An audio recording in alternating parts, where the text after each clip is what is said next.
I am Goh Zee Xin. I will do the demonstration for project 3. Project 3 is separated to 3 tasks. So task 1 requires me to design a single stage op-amp with below specification, which is power dissipation smaller than 1 milliwatt, open loop DC voltage gain larger than 500, overdrive voltage larger than 0.3 volt for all transistors in the main circuit, excluding the input pair, and the gate length equal to 2 μm for all the transistors. Inside the task 1, I am required to provide the netlist and then transfer curve plot, operating point of transistor, transient plot, and also transfer function output. Next, inside project 2, I am required to design a 2-stage op-amp with below specification, which is power dissipation smaller than 3 mW and open loop DC voltage gain larger than 90 dB, phase margin at least 45 degree, and 0 at risk 10 dB. So inside task 2, I'm required to provide a netlist, operating point of transistor, transient plot, and also block plot.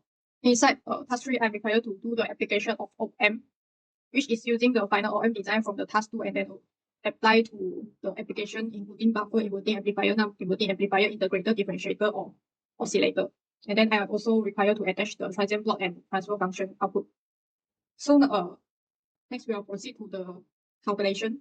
So this one is my calculation for the task 1 and task 2. So at task 1, I'm choosing IS is equal to 100 microampere, and then ID5 and ID6 equal to 130 microampere. And then I'm assuming ID1 and ID2 is equal current. So ID1 is and ID2 is ISS over 2.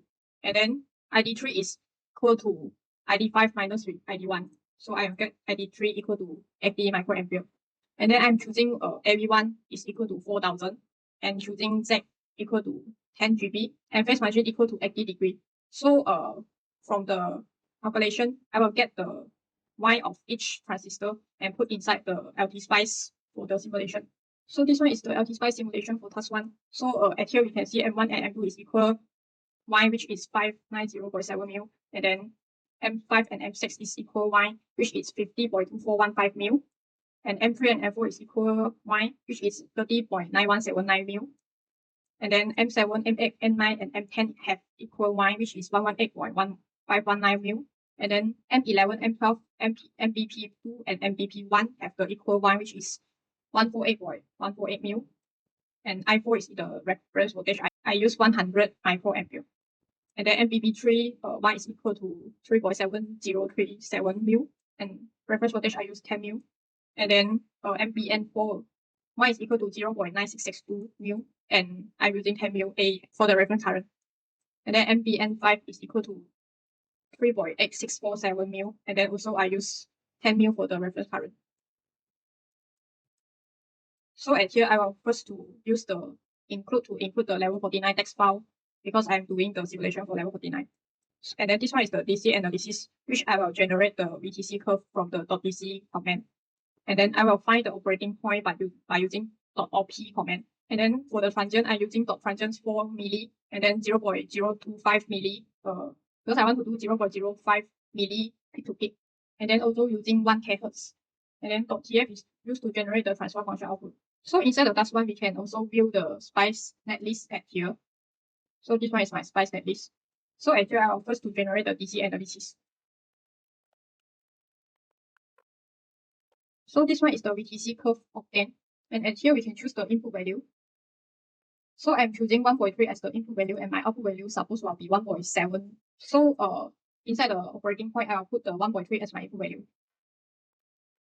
So now we are finding the operating point for all the transistors. So at here, we can see that the Vout is around 1.7 watt, which is same as the VTC curve. And then we see the SPICE error log. So this one is the SPICE error log, and I need to ensure all the main transistor is in saturation, which is the M1 until M10 is in saturation. So at here, we can see M4, M5, and M6. The VD set is smaller than VDS, so 3 of it is in saturation. And then for M3, the VD set is also smaller than VDS, so in saturation. And then for the M7, M8, and M9 and M10, VD set is also smaller than VDS, so 4 of it is saturation. And then for M1 and M2, the VD set is also smaller than VDS, so M1 and M2 is also in saturation. Then next, I will do the transient analysis by inserting the sine wave to it. So I will do dot transient for M to get the output.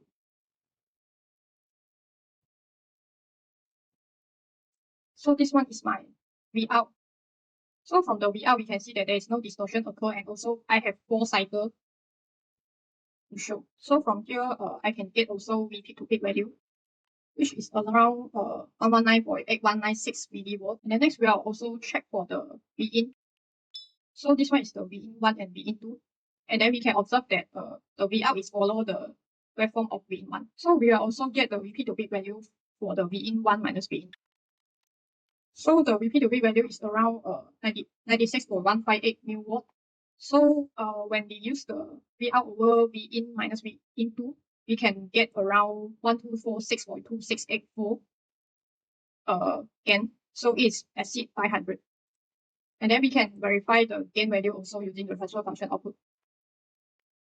So and here we can see the AV gain is around 1248.69, which is exceed 500. So the requirement is achieved. So next, we will proceed to task 2 simulation. So task 2 simulation is the same, which is the first stage. I built back the single stage op amp from the task 1. And at here, I'm adding 2 transistors, which is M13 and M14. And also CC and CL. So from the calculation, I get Y of M13 is around 1.1851 milli. And I get Y of M14 is around 309.179 mil amp. And CL I'm assigning to 10 picofarad. So from the calculation, I get my CC is around 13.33 picofarad. So from here, we can also see the spice comments the same, which is I'm using .inc to input the text file for level 49 simulation, and then also use .tc for the generate the VTC curve, and then also use .op to find the operating point. For the transient analysis, I'm also using sine wave and using .transient to generate the output, and then using .tf to get the transfer function output. And then at here, I'm using .sc to do the SC analysis to generate the buffer. And then for task 2, I can also view my netlist here. So this one is my spice netlist for the task 2. So at here, I will first to generate the VTC curve. So this one is the VTC curve for the 2-stage op amp. So I will choose for the input point also. So I will choose my input point around 1.55. So my output will get around 0.767 volt. So next, I will use .op to find the operating point. So this one is my operating point. So we can see the Vout2 is around 0.763 volt, which is almost the same with the VTC curve output just now.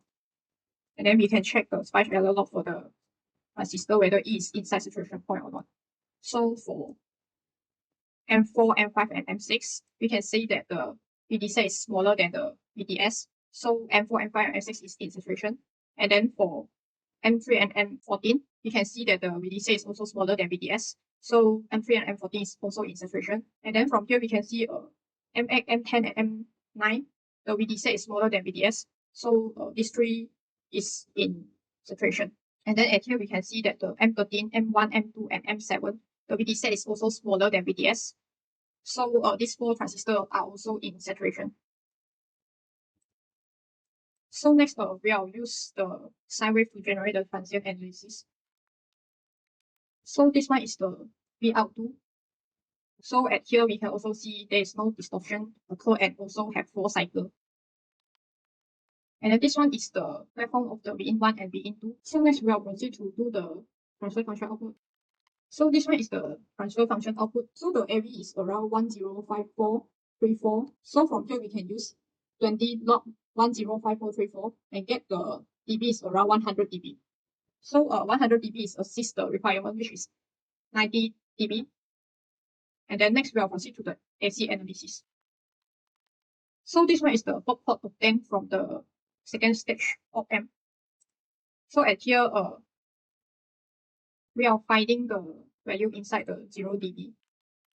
So at 0 dB, the phase is around negative 124. So we will use 180 minus 124.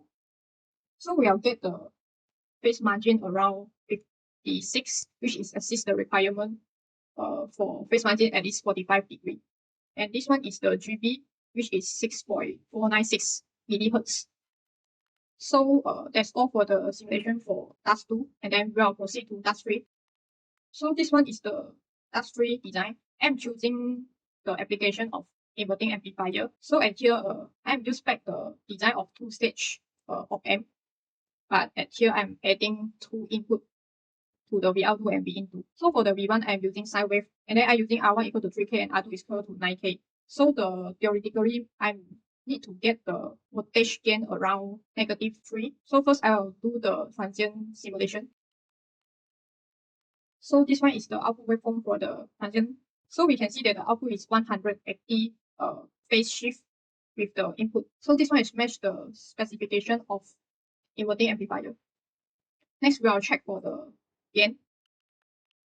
So this one is the gain. So we can see that the gain is around -3, which is same as the theoretical. Then next, I'm choosing the application of non-inverting amplifier. So it's almost similar as the inverting amplifier, just I'm using V2 assigning with the sine wave here. So first, I will do the simulation for the transient. So at here, we can see that the output is the same phase with the V-in2, which is match the specification of non-inverting amplifier. And then next, we can check the voltage gain.